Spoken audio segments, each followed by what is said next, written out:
somebody asks him where he is from, and he says that he is from Vladimir.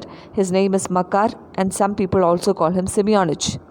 So listening to the term Vladimir, Aksionov suddenly raised his head and asked him, "Do you know anybody from the family of the merchant Aksionov of Vladimir? Are they still alive?" So he replies that, yes, I've all heard of them. The Aksionovs are very rich, but their father is in Siberia. He is a criminal. And then this man asks Aksionov, grandfather or granddad, "How did you come here?" So Aksionov did not want to speak of his misfortune, so he sighed and he only said these words, "For my sins I have been in prison these 26 years. So Makar Semyonich asks him, "What sin was that you did?" So Aksionov says, well, I must have deserved it." And he did not say anything else. But the other people, his companions, fellow prisoners, told the newcomer that Aksionov had been accused of murder. Somebody else had killed a merchant and hid the blood-stained knife in Aksionov's bag, and he was unjustly condemned. But Makar, when he heard this, he exclaimed, "Well, this is wonderful, and you have grown very old, granddad." But everybody asked him why he was so surprised, but Makar did not reply whether he had seen Aksionov before or anything. He only said these words, "It's wonderful that we should meet here, lads." So Aksionov started wondering whether this man knew who was that who killed the merchant, but he denied all knowledge, and he even said that Makar says that he had forgotten even the rumor. But Aksionov asks him, "Perhaps you heard who killed the merchant?" So Makar laughs and says, "It must have been in whose bag, it must have been him in whose bag the knife was found. If someone else hid the knife there, he is not a thief till he is caught, as the saying is." And then asks him, "If anybody put a knife into your bag, it would have surely woken you up." So when Aksionov heard these words, he felt sure that this was the man who had killed the merchant. And that disturbed Aksionov a lot. He felt terribly unhappy and he could not sleep, and all sorts of images started rising in his mind. There was the image of his wife as he had started leaving for the fair. He saw her as if he was around her. He felt her presence, her face, her eyes, her speaking and laughing. He imagined his little children. Then he remembered himself in the past, how he was young and merry, playing the guitar in the porch of the inn where he was arrested. Then he also remembered what sort of punishments he had to face, where he was flogged, the chains, the convicts, all the 26 years of his prison life. And then he felt like all this was because of that villain Makar Semyonich, and his anger was so greatly rising in his mind that he longed for vengeance. He wanted to do revenge. He kept repeating prayers all night, but he could not get any peace of mind. And during the daytime, when he saw Makar, he did not even go near him. And like this, a fortnight, 2 weeks passed. He could not sleep any of the 2 weeks, and he was feeling so miserable.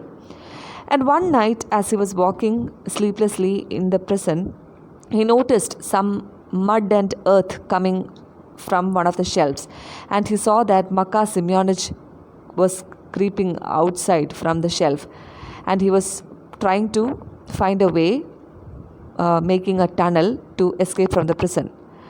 So he asks him, "Just you keep quiet, old man, and you shall get out too. If you blab, they'll flog the life out of me, but I'll kill you first."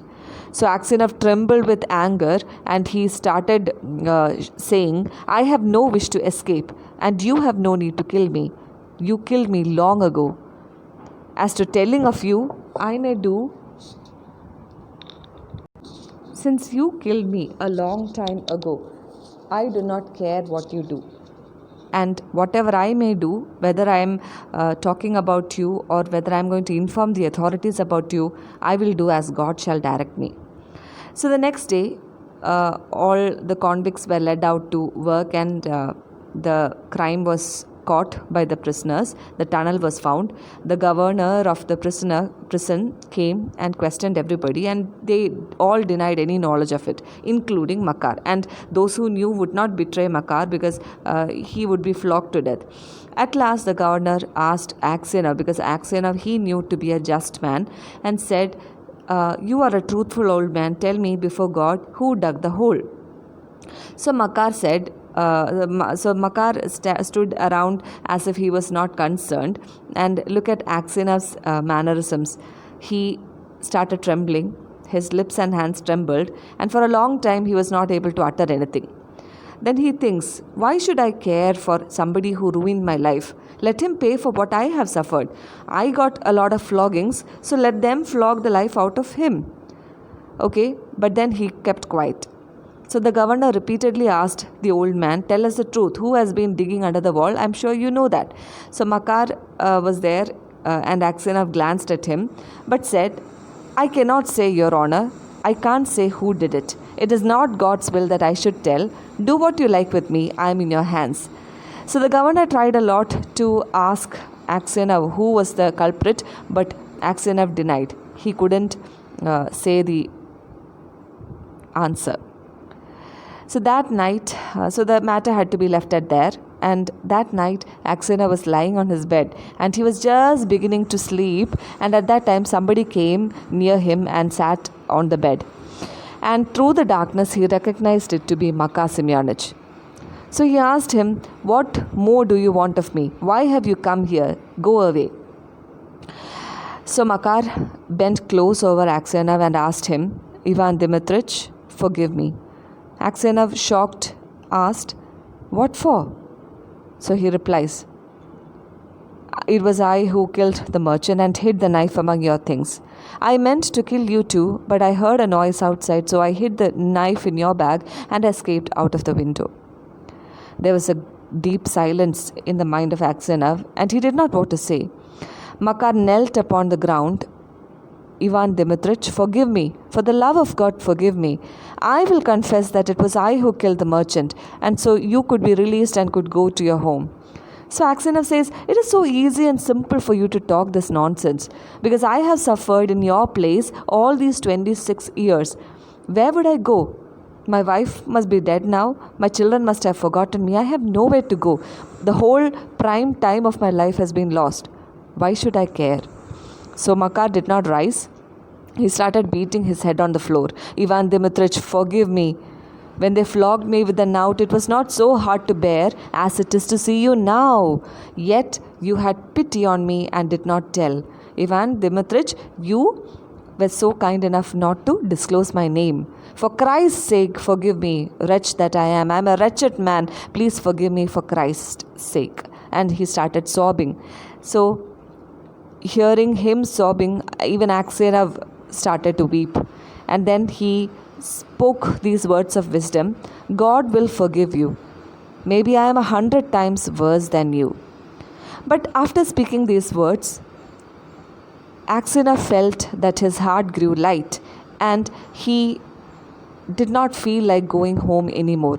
He did not feel any problem. He did not feel any desire to leave the prison. He just wanted to die. He just hoped for his last hour to come. But Aksionov, even though what he said that it did not matter whether Makar confessed or not, Makar confessed his guilt because Aksionov's words touched him. And by the time the order for Aksionov's release came, he was already dead. So this short story touches our hearts in so many ways, where there are some circumstances in our lives where we may be accused of a guilt which we may not be able to prove our innocence against. And sometimes we may be punished for crimes that we have not actually committed. But this short story reminds us that God sees the truth but waits. Sometimes it even takes the cost of our own life. But sometimes God sees the truth but waits.